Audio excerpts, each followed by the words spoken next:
Well, hello again, YouTube. This is VSG Mitch with my week, I guess it's week 8 now, update. Vertical sleeve gastrectomy performed in West Jakarta, Indonesia with Dr. Handy Wing at Graha Kedoya Hospital. And just a quick update this week. I broke my stall last week. Had been hovering right around 282, 283 in that range, and then I dropped down below 280. And Wednesday I was actually weighed in at 276, putting my total weight loss at 41 pounds. I'm weighing up a little bit right now. I don't know, it's hydration or I've eaten some the past couple days and haven't really passed through me. But I'm right at 279, 280. So total weight loss is just under 40 pounds in 8 weeks.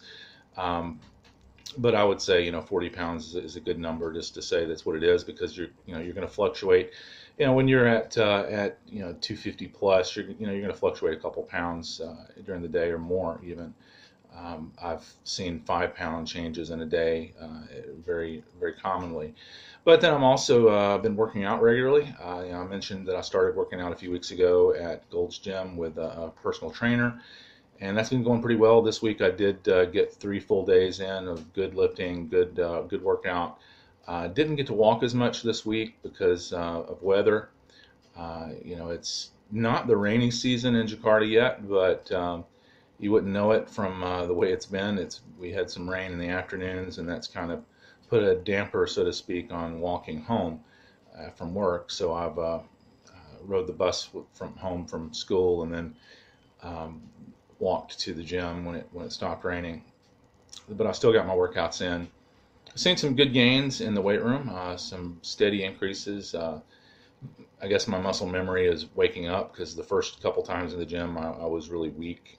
This past couple days I've seen big jumps in my lifting, so and I can tell a noticeable difference in definition of my muscles and the tightness and toning up.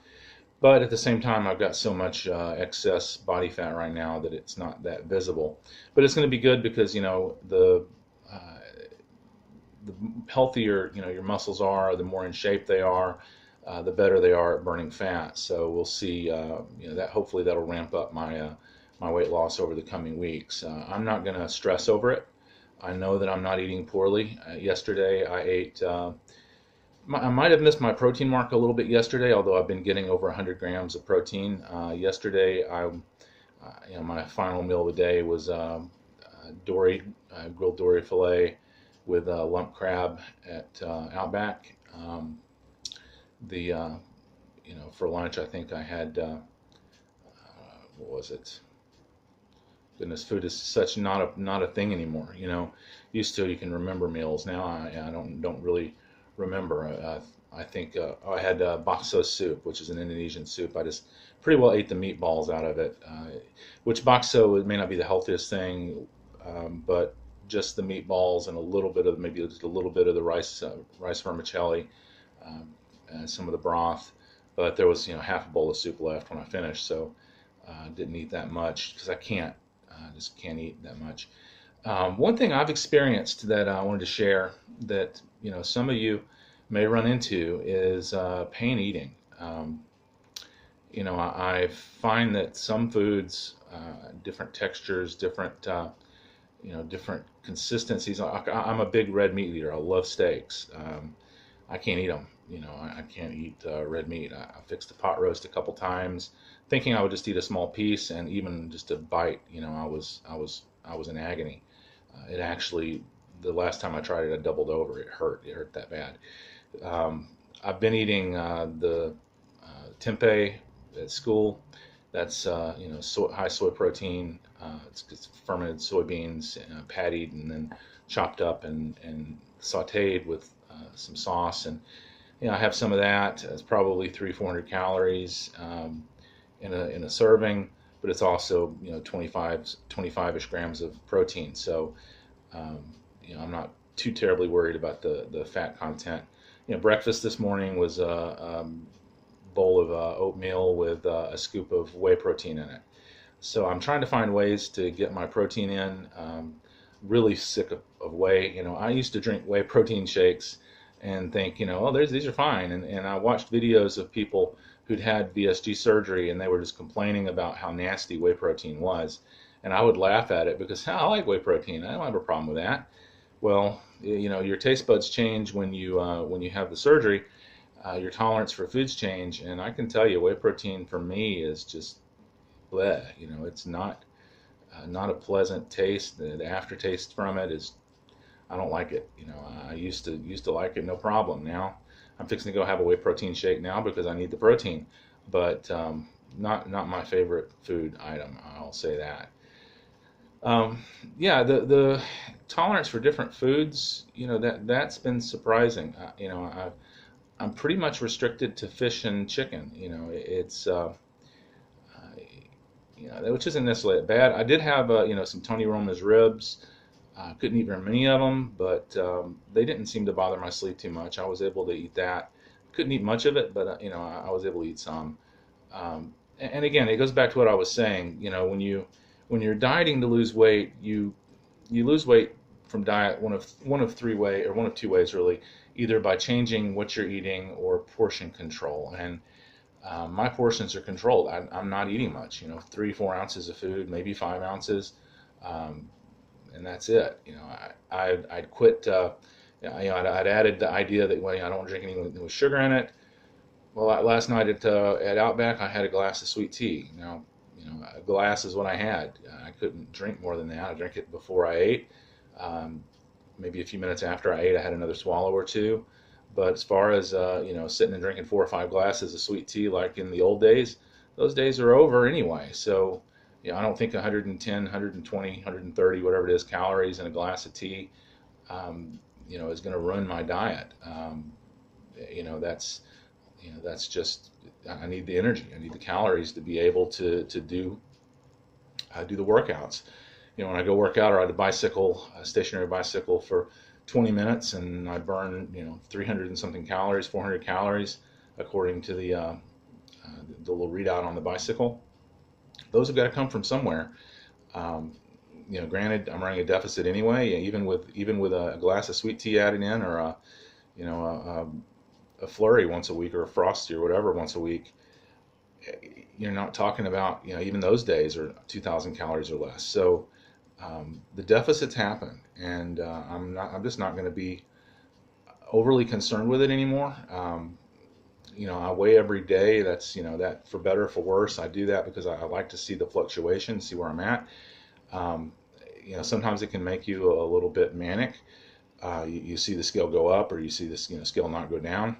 I'm going to try to break that habit because, quite honestly, it doesn't matter at this point. I'm going to lose the weight. It's going to happen. My body can't say no all the time. I might slow down, I might speed up at times, but it's going to come off because, eating like I eat right now, it has no choice. So, as I said, date of surgery, I was 316.8. High weight was in January this year was my most recent high weight, which was 335. All-time high weight was probably around 390, but that was 2007 before I lost 140 pounds. So I put some back on, put some back on. And of course, that's why I started this. That's why I did the surgery. Why I'm going through this journey. And I want to emphasize something too. I'm doing this video blog for the benefit of others, as well as the benefit of myself, just to have a journal, a recording of what I've gone through. If someone gets benefit from it, or someone else who's going through the same experiences, like I had some comments on another video that they were experiencing the same thing, that's great. However, if you're considering, having some sort of bariatric surgery done or vertical sleeve gastrectomy done, I made the video about my experience at the hospital in Indonesia, and I was honest as I could be in that. But what I want to emphasize is, don't have the surgery because of someone else. Don't have the surgery. If you see my results, and I'm losing, I'm losing. At some point, I'll show a before and after photo. I've got a photo from when I went to Bali in January. I'll show that as my before. I'll do a comparison at some point. But if you're having the surgery, don't look at other people's results and say, oh, they had such great results, I'm going to do it too. Don't do that. Don't use someone else as a reason. Do it for yourself if you want to have it done. For your loved ones, if your health is in poor condition because of your weight, there are lots of reasons to do it, but make the decision based on all the information present in front of you. Talk to patients of your doctor that you're looking at or you're talking with. Do some research. Understand going in that this is a procedure that does carry risk and does carry massive changes. I can't stress enough how different my life is right now from a food standpoint, and it does mess with your head a bit. I've mentioned that in another video, that for example the stalls plays mind games with you. Well, everything does. The fact that maybe you're not losing as quickly as you'd want to, or you're not your body doesn't look how you wish it did already, or I mean, I know I've lost 40 pounds since I had the surgery, yet it doesn't seem like it's fast enough. I've lost this weight, and I wish it was more. Well, I know it's going to come off, and when I see a 2-week stall, or this week, I weighed in 280 today, so I only lost 2 pounds for the week is my actual final total. I'm not going to call it that. I think I'm 276 right now. I just put on some water weight because of hydration. Um, I guess I'm kind of rambling, beating around the bush to say that individual results vary, individual experiences vary. I mentioned in my surgery, the post-surgery video, post-op video, the first one, it hurt. I was miserable the day of surgery after I had it done. Of course, in Indonesia, there's no morphine, but I felt a little bit better Saturday. I was still miserable. Sunday, I was a world better. Monday, I was pretty good. Tuesday, I walked to the mall from my apartment. I felt, other than a little bit of soreness and some massive discomfort with my stomach, I didn't feel that bad. It's improved. Right now, I feel pretty well normal, like I did before I ever had surgery. The biggest difference is when I eat, it feels different. How you've always felt your entire life when you put food in front of you and you ate the food is going to change. And the way you react to that, the way you respond, and the way you live your life after the surgery has to change. You can't sit down with a huge plate of food and stuff it down your throat. I couldn't do it, period. I couldn't. My doctor used a 38 budgie, the 38 size, which is pretty small. I don't know how much difference it would have made if it was a 40 or 42 or 45 or whatever. But for me, if I tried to do that, I would get sick. I know some people successfully do that. They stuff their faces, and I've watched videos where people who are failing at VSG surgery. Understand going in, it's a change. It's going to change so much. And I'm venting a little bit right now because I knew that myself going in. I knew going in that it was going to change everything. But I did it anyway. And I went in eyes wide open. I went in knowing what I was facing. And now I'm dealing with that. And it's not always easy. It's not easy to sit down at Outback and watch your friends eat steak and salad and baked potatoes and hot wings and bloomin' onions and all that kind of stuff while you eat half of a fish fillet. That's not easy to do. It's not easy going to to a fast food place, getting a burger, taking the patty off the bun and eating half of the burger patty. But that's the reality of what you have to do. It's not just the fact that that's the better decision to do. It's the fact that that's what you have to do.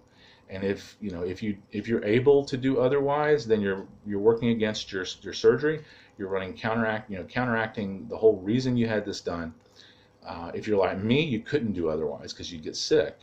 So all that to say, weigh all of the things before you go in. And the thing I most want to stress is don't have the surgery because Mitch had the surgery. Don't have the surgery because you watched my video. If it's a part of your decision-making process, I understand that. There were plenty of people on the video, the VSG Kings and different guys on here Searching for male videos was a little bit difficult. There weren't that many, um, but there were just those things went into the decision for me. But at the end of the day, I had the surgery because I was sick and tired of gaining back everything I ever lose and doing it almost annually. Every 2 years, every year, every 3 years, here goes another 50 pounds. And people say, oh, wow, you look great. You lost weight. And then it comes back. The next time I see them a year later, 2 years later, they don't say anything because I'm back to how I was. And, there's someone being nice and say, oh, you look great. No, I don't. I don't look great. I look like like a beached whale. I joke. Yeah, self-deprecating humor. Those of you who've dealt with weight, you know how it is to be self-deprecating. I joke that I don't like going to the beach because people are trying to push me back in the water. Um, you know, I've been self-deprecating for a while because I ultimately, that's how I had to deal with it. It's not fun being the fat guy. Going to the room and knowing that you're the biggest one there, wherever you work at, knowing that you're the biggest person who works there. Um, that's something that really wears on you as an obese person. And for me, all of those things wrapped up together, and being where I'm at, being in Indonesia, having the opportunity to have the surgery for less than $5,000, that was ultimately went into my decision making, not because of the VSG Kings alone, not because of any person. And I just don't ever want someone to go in and have the surgery and then, hate me because they watched my video and it was a determining factor for them to have the procedure done. So don't think that I'm painting a rosy picture of everything. Um, Not that it's horrible. It's not horrible. It's, for me, it hasn't been. Um, but again, it's each individual experience. Make your decision based on you, your family, your loved ones. Go in with eyes wide open and do the right thing for you. Anyway, I said it was going to be a short video. It ended up being probably the longest video I've made. But I'm, I guess, pouring my heart out a little bit here because these things, weigh on you. They chew on you. So I may do one of those videos. I watched some different people had done about 10 things I won't miss about being fat. When I get down to 250, I may do that. 250 is really where I start feeling comfortable in my skin. I know that because I was 250 about 7 years ago. Yeah, about 7 years ago. So I get down below 250, we'll start talking about things like that because I'll start feeling like a success. Right now, I don't feel like a success yet. I feel like a work in progress. So anyway, this is VSG Mitch. As always, if you like my videos, like and subscribe. If you have something to say, leave a comment below. I'll be glad to reply to it. Try to keep it positive if you can. I'm being honest as I can be. Anyway, to those who've commented and responded to my videos previously, thank you. I appreciate that. I like having some dialogue. I am a little bit alone here with this. I have my wife, and of course she hasn't gone through the surgery herself, but she's going through it vicariously, you might say. But in Indonesia, I don't have even the people here, most of the people who've had the procedure with my doctor, they don't speak English. It's not like I have, coworkers or friends or anything who've done this. So the dialogue is healthy and good to have, and that may be why I'm gone almost 19 minutes now. Anyway, until next time, I may do a midweek update if I want to bleed my heart some more. Until next time, VSG Mitch saying hasta la vista.